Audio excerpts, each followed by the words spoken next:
Imagine this. You're standing in a quiet European city. The sun is shining. People are laughing, drinking coffee, living normal lives. Then, bang, 2 gunshots.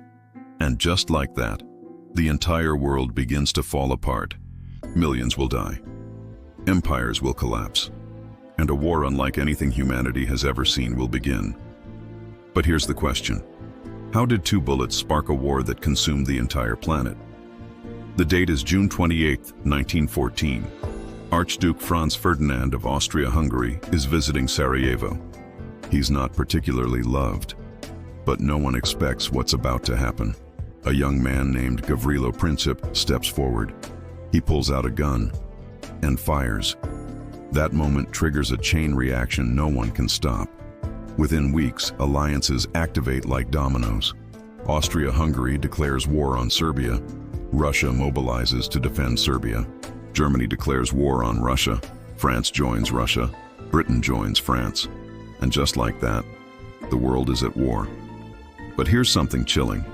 Most people thought the war would be over in a few months. They were wrong. This wasn't like previous wars.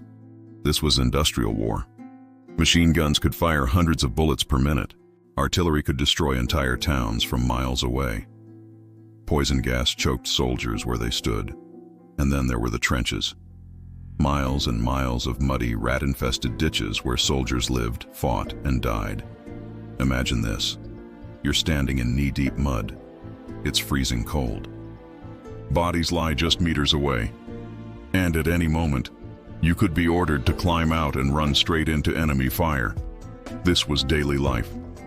Would you have had the courage to climb out of that trench, knowing you might not survive even 10 seconds? The space between enemy trenches was called no man's land, and it earned that name. When soldiers charged across it, they were met with machine gun fire so intense that thousands could die in minutes.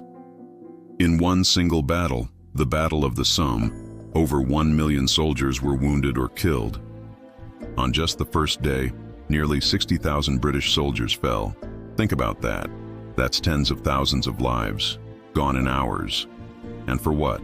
Often, just a few meters of land. World War I introduced terrifying new weapons. Tanks rolled across battlefields for the first time. Airplanes fought in the sky. Submarines attacked ships underwater. And then there was gas warfare. Chlorine gas burned lungs. Mustard gas blistered skin and blinded soldiers. It didn't just kill, it lingered. If you had to choose, would you rather face bullets you can see or gas you can't escape? Part 5. A Global War. Even though much of the fighting happened in Europe, this was a world war. Soldiers came from Africa, India, Australia, and Canada.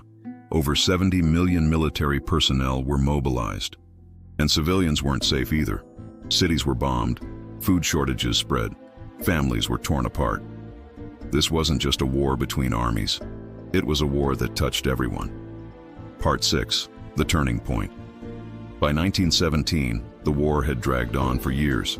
Morale was collapsing. Soldiers were exhausted. Then something huge happened. The United States entered the war. Fresh troops, new energy. At the same time, Russia exited the war after a revolution. Everything shifted, and slowly, the balance tipped. Part 7. The End, but not really. On November 11th, 1918, the guns finally fell silent. The war was over, but the cost? Over 16 million people dead. Entire empires gone. The German Empire, the Austro-Hungarian Empire, and the Ottoman Empire. The world map was redrawn, but peace didn't come easily. The Treaty of Versailles punished Germany harshly, and many historians believe it planted the seeds for another, even deadlier conflict. If the leaders had made different choices, do you think World War II could have been avoided? But here's the most shocking part. Despite all the death, destruction, and suffering, many soldiers still believed they were fighting for something greater. Honor, country, survival. It makes you wonder, was it worth it? Behind every statistic is a story. A young soldier writing his last letter home. A mother waiting for a son who will never return. Friends lost in seconds. Lives changed forever. War isn't just about battles. It's about people. World War I was called the war to end all wars. But it didn't. Instead, it showed just how destructive humanity could be. It changed borders. It changed technology. It changed history. And it left scars that still exist today. So next time you hear about a war, remember this one, because it all started with just 2 bullets. And if you found any of this history interesting, leave a like and subscribe to help build this channel.